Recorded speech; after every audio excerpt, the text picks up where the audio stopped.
akan menjelaskan tentang 4 karakteristik siklus akuisisi modal dan pembayaran kembali yang mempengaruhi audit atas akun-akun. Yang pertama yaitu, secara relatif hanya ada segelintir transaksi yang mempengaruhi saldo akun, tetapi seringkali setiap transaksi tersebut bersifat material. Yang kedua yaitu, pengecualian atau salah saji satu transaksi dapat bersifat material. Yang ketiga, ada hubungan legal antara pemilik entitas dan pemegang saham, obligasi, atau dokumen kepemilikan serupa. Yang keempat yaitu, ada hubungan langsung antara akun dividen dan bunga serta utang dan ekuitas. Selanjutnya, karakteristik unik dari siklus akuisisi modal dan pembayaran kembali seringkali mempengaruhi cara auditor memverifikasi akun-akun dalam siklus tersebut. Siklus ini sering melibatkan akun-akun seperti wesel bayar, utang kontrak, utang obligasi, utang hipotek, kas di bank, beban bunga, beban akrual, saham treasury, dan tentunya masih banyak akun-akun lainnya. Nah, wesel bayar sendiri merupakan kewajiban hukum kepada kreditor yang mungkin dijamin atau tidak dijamin oleh aset dan mengenakan bunga. Pada umumnya, wesel diterbitkan selama suatu periode antara 1 bulan dan 1 tahun. Tetapi ada juga yang lebih lama dari itu. Selanjutnya, tujuan dari audit atas wesel bayar diantaranya untuk menentukan apakah pengendalian internal terhadap wesel bayar sudah memadai. Yang kedua, untuk menentukan apakah transaksi pembayaran pokok dan bunga yang melibatkan wesel bayar diotorisasi secara layak. Yang ketiga, untuk menentukan apakah kewajiban untuk wesel bayar dan beban bunga terkait serta kewajiban akrual telah dinyatakan secara layak. Yang keempat yaitu untuk menentukan apakah pengungkapan yang terkait dengan wesel bayar dan beban bunga terkait memenuhi 4 tujuan audit penyajian dan pengungkapan. Selanjutnya, terdapat 4 pengendalian internal yang penting terhadap wesel bayar. Yang pertama yaitu otorisasi yang tepat atas penerbitan wesel baru. Di sini, tanggung jawab atas penerbitan wesel baru harus diberikan kepada Dewan Direksi atau personil manajemen tingkat tinggi. Yang kedua, ada pengendalian yang memadai terhadap pembayaran kembali pokok dan bunga. Yang ketiga, ada dokumen dan catatan yang memadai. Hal tersebut mencakup dokumen pembantu dan pengendalian terhadap wesel kosong serta wesel yang telah dibayar oleh pihak yang berwenang. Yang keempat yaitu verifikasi independen periodik secara periodik. Catatan wesel yang terinci harus direkonsiliasi dengan buku besar umum. Selanjutnya akan dijelaskan oleh teman saya. Nama saya Erlin Safira Mahendra Putri, NIM 7211418240. Pengujian pengendalian dan pengujian substantif atas transaksi. Pengujian atas transaksi wesel bayar biasanya melibatkan penerbitan wesel serta pelunasan kembali pokok pinjaman dan bunganya. Pengujian audit tersebut merupakan bagian dari pengujian pengendalian dan pengujian substantif atas transaksi untuk penerimaan kas dan pengeluaran kas. Pengujian pengendalian dan pengujian substantif atas transaksi tambahan biasanya dilakukan sebagai bagian dari pengujian atas rincian saldo, karena setiap transaksi memiliki materialitas yang tinggi. Pengujian pengendalian untuk wesel bayar dan bunga terkait harus menekankan pada pengujian 4 pengendalian internal, seperti yang sudah dibahas pada slide sebelumnya. Selain itu, seorang auditor juga harus memverifikasi pencatatan yang akurat terhadap bukti penerimaan dari pencairan wesel dan pembayaran pokok beserta bunga. Prosedur analitis untuk wesel bayar. Prosedur analitis merupakan hal yang penting bagi wesel bayar, karena pengujian atas rincian saldo untuk beban bunga dan utang bunga dapat dihilangkan jika hasilnya menguntungkan.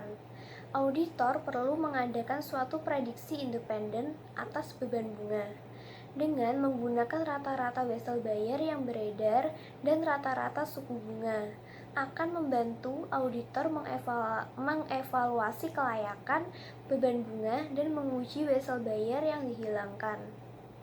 Pada tabel dapat kita lihat adalah contoh untuk prosedur analitis untuk wesel bayar dan akun-akun bunga yang berhubungan.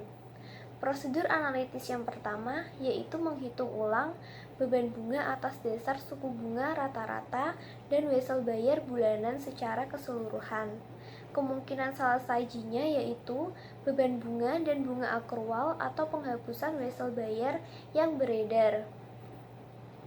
Prosedur analitis yang kedua yaitu membandingkan setiap wesel yang beredar dengan tahun sebelumnya. Kemungkinan salah sajinya penghapusan atau salah saji wesel bayar. Prosedur analitis yang ketiga yaitu membandingkan total saldo wesel bayar, beban bunga, dan bunga akrual dengan saldo tahun sebelumnya. Kemungkinan salah sajinya beban bunga dan bunga akrual atau wesel bayar. Prosedur analitis ini berkaitan dengan SA 520 alinea 4. Pengujian atas rincian saldo. Titik awal yang biasa digunakan dalam audit wesel bayar adalah skedul wesel bayar dan bunga akrual yang diperoleh auditor dari klien. Skedul tidak dapat memuat transaksi wesel bayar yang sangat banyak, maka auditor meminta klien untuk membuat skedul yang berisi wesel dengan saldo yang belum dibayar pada akhir tahun, yang berisi deskripsi setiap wesel, saldo akhir, utang bunga pada akhir tahun termasuk jaminan dan suku bunga. Dua tujuan audit yang berkaitan dengan saldo yang paling penting dalam wesel bayar, yaitu yang pertama, wesel bayar yang ada telah dicantumkan atau kelengkapan. Yang kedua, wesel bayar dalam skedul telah dicatat secara akurat atau keakuratan.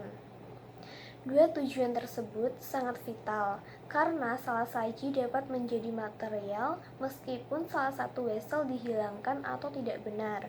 Selain tujuan yang berkaitan dengan saldo, 4 tujuan yang berkaitan dengan penyajian dan pengungkapan juga merupakan hal yang penting bagi wesel bayar karena standar akuntansi mengharuskan agar catatan kaki menggambarkan secara memadai syarat wesel bayar yang beredar dan aset yang dijaminkan atas pinjaman tersebut. Yang selanjutnya akan dijelaskan oleh saya, Emma Aulia Erwanti, NIM 160. Di sini saya akan menjelaskan mengenai ekuitas pemilik.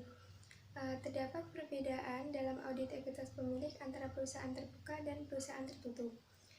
Untuk perusahaan tertutup umumnya memiliki sedikit pemegang saham, seringkali terjadi transaksi jika ada akun modal saham selama tahun berjalan, transaksi dimasukkan dalam berbagai ekuitas pemilik dan terjadi perubahan ekuitas pemilik akibat laba atau rugi tahunan dan pengumuman dividen. Sehingga auditor hanya akan menghabiskan waktu yang sedikit untuk memverifikasi ekuitas pemilik walaupun harus menguji catatan perusahaan. Lalu, yang selanjutnya untuk perusahaan terbuka. Nah, di dalam perusahaan terbuka, ekuitas pemilik jauh lebih kompleks karena banyaknya jumlah pemegang saham dan individu yang memiliki saham sering berubah. Pengujian untuk memverifikasi akun ekuitas pemilik yang utama dalam suatu perusahaan terbuka mencakup ada modal dan saham biasa, lalu ada agio saham, lalu ada laba ditahan dari dividen terkait. Lalu yang selanjutnya dalam entitas ekuitas ini berkaitan dengan SA 315 paragraf 11. Nah, dalam materi ekuitas pemilik ini berkaitan dengan SA 315 paragraf 11 mengenai entitas dan lingkungannya. Auditor harus memperoleh pemahaman, yaitu yang pertama, faktor-faktor industrinya, peraturan, dan eksternal lain termasuk kerangka pelaporan keuangan yang berlaku. Lalu yang kedua, harus memahami sifat entitas termasuk operasinya, termasuk struktur kepemilikan dan tata kelolanya, termasuk jenis investasi yang dikelola dan yang direncanakan akan dilakukan oleh entitas, termasuk investasi dalam entitas bertujuan khusus, dan cara entitas tersebut distrukturisasi dan bagaimana entitas tersebut dibiayai. Dalam kaitan SA 315 ini paragraf 15 dan materi ini dikarenakan di dalam materi terdapat perbedaan antara perusahaan terbuka dan perusahaan tertutup. Nah, hal ini yang mengakibatkan auditor itu harus memahami seperti faktor industrinya, operasinya, struktur kepemilikan, dan tata kelolanya. Nah, seperti itu. Lalu, yang selanjutnya ada tujuan akun ekuitas pemilik.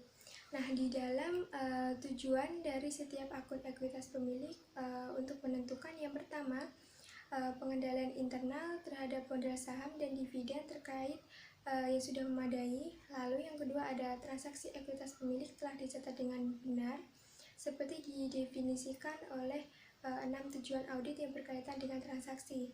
Yang ketiga ada saldo ekuitas pemilik telah dicatat secara layak seperti didefinisikan oleh 8 tujuan audit yang berkaitan dengan saldo dan disajikan serta diungkapkan secara layak seperti didefinisikan oleh 4 tujuan audit yang berkaitan dengan penyajian dan pengungkapan untuk akun ekuitas pemilik.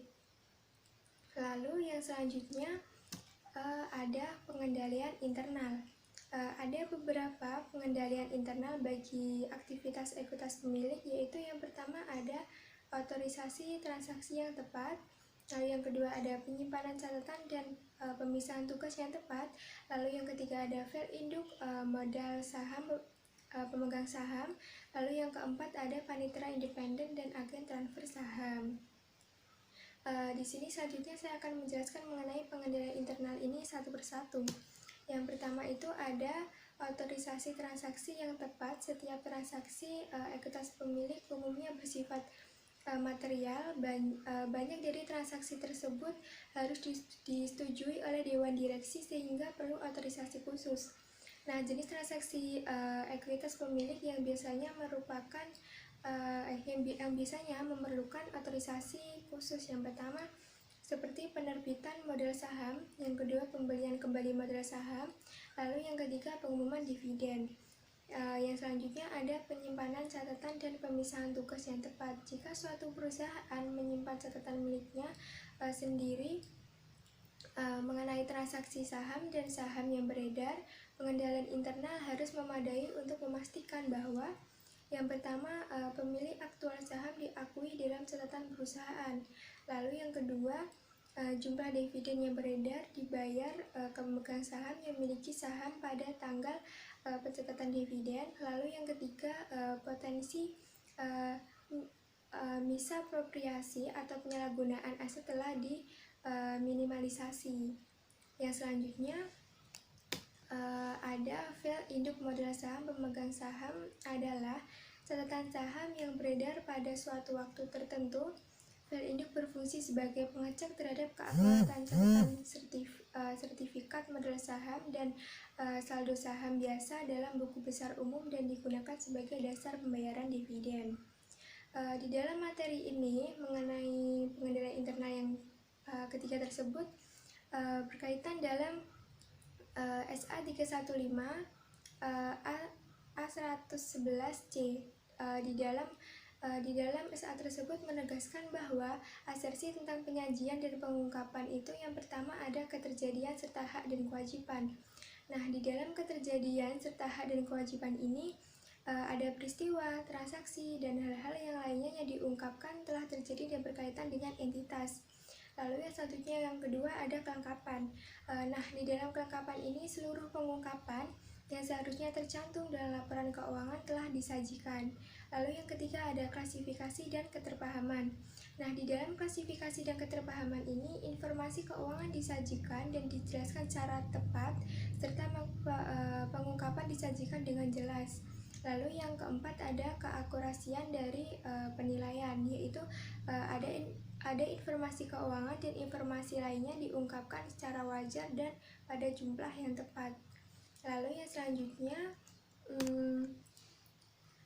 di dalam SA ini menegaskan bahwa pengendalian internal ada beberapa pengendalian yang penting bagi aktivitas ekuitas pemilik, yaitu ada otorisasi transaksi yang tepat berkaitan dengan keterjadian serta hak dan kewajiban, penyimpanan catatan dan pemisahan tugas yang tepat berkaitan dengan klasifikasi, catatan sertifikat modal saham berkaitan dengan kelengkapan, sedangkan file induk modal saham pemegang saham berkaitan dengan keakuratan. Dalam hal ini, pengendalian internal ini digunakan untuk membantu auditor dalam mendeteksi adanya sebuah kesalahpahaman penyajian.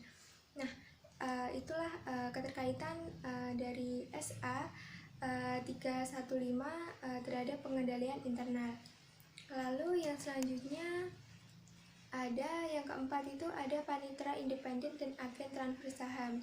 Nah, setiap perusahaan yang sahamnya terdaftar di bursa efek di bursa saham diwajibkan memiliki panitera independen sebagai pengendali untuk mencegah penerbitan sertifikat saham yang tidak tepat, dan kebanyakan perusahaan berukuran besar juga menggunakan jasa agen transfer saham untuk menyimpan catatan pemegang saham termasuk mendokumentasikan transfer kepemilikan saham. Nah, di dalam bab panitera independen ini berkaitan dengan SPA 3400 paragraf 6B, yaitu mengenai informasi keuangan prospektif dapat mencangkup laporan keuangan atau datu atau lebih unsur laporan keuangan dan dapat disusun untuk didistribusikan kepada pihak ketiga. Sebagai contoh, yaitu yang pertama ada prospektus untuk menyediakan informasi tentang ekspektasi masa depan bagi investor potensial. Lalu yang selanjutnya ada laporan tahunan untuk menyediakan informasi bagi pemegang saham, badan pengatur, dan pihak berkepentingan lain. Lalu yang selanjutnya ada dokumen untuk informasi bagi kreditur yang mungkin mencangkup sebagai contoh perakiraan arus. Nah, seperti itu.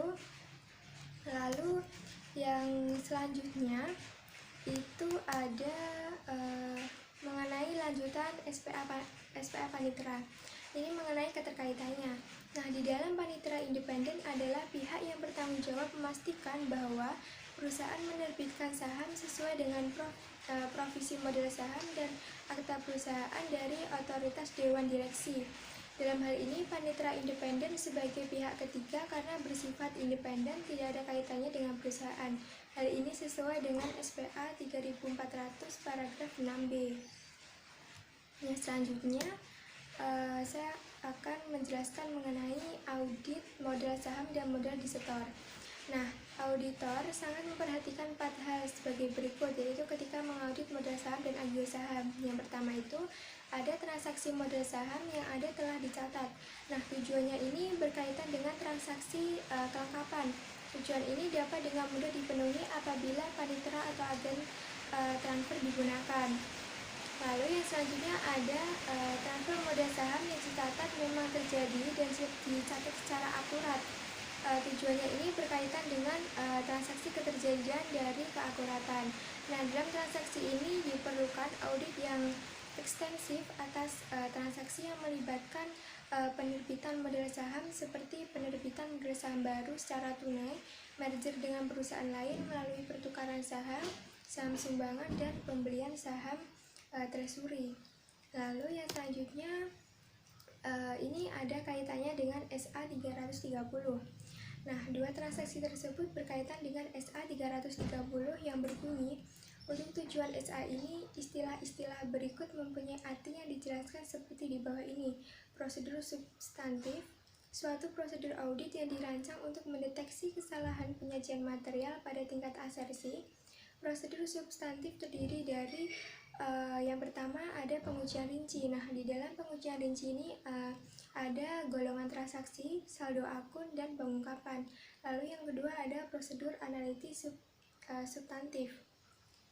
Nah, bahwa dapat dijelaskan mengenai keterkaitan SA 330 dengan materi dikarenakan auditor dalam mengaudit modal saham dan agio saham pertama menggunakan prosedur substantif di mana terdapat pengujian rinci dari setiap golongan seperti transaksi sesuai dengan materi yang telah dipaparkan di atas, bahwa transaksi modal saham yang ada telah dicatat termasuk ke dalam pengujian rinci transaksi kelengkapan, dan transaksi modal saham yang dicatat memang terjadi dan dicatat secara akurat, yaitu berhubungan dengan pengujian rinci dari golongan transaksi, keterjadian dan keakuratan. Nah, pengujian ini dilakukan auditor untuk mendeteksi kesalahan penyajian material pada tingkat asersi. Nah, itu penjelasan yang bisa saya sampaikan, kurang lebihnya saya mohon maaf. Yang selanjutnya akan dijelaskan oleh teman saya, yaitu Edwin.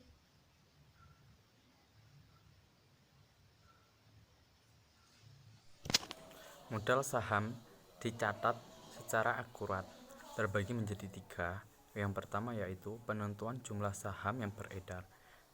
Ini bertujuan untuk mengumpulkan semua saham yang beredar sebagai informasi untuk tindakan lanjutan sebagai pengambilan keputusan oleh manajer. Yang kedua, verifikasi jumlah saham dengan nilai pari saham. Dengan ini kita bisa menilai berapa nilai pari saham per lembarnya. Yang kedua, pertimbangan utama yang berkaitan dengan saldo keakuratan modal saham.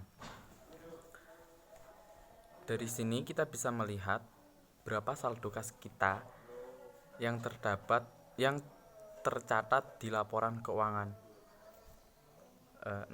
Modal saham disajikan dan diungkapkan secara layak. Ini terbagi menjadi 4. Yang pertama, penentuan apakah ketiga tujuan telah dipenuhi.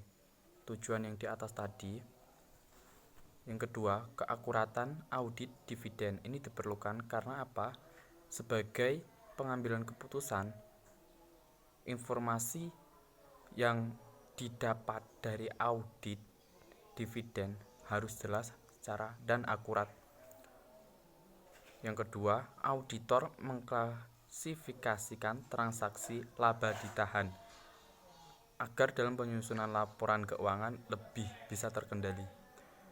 Yang terakhir, mengevaluasi berbagai transaksi serta menggunakan standar akuntansi dalam penyajian dan pengungkapan.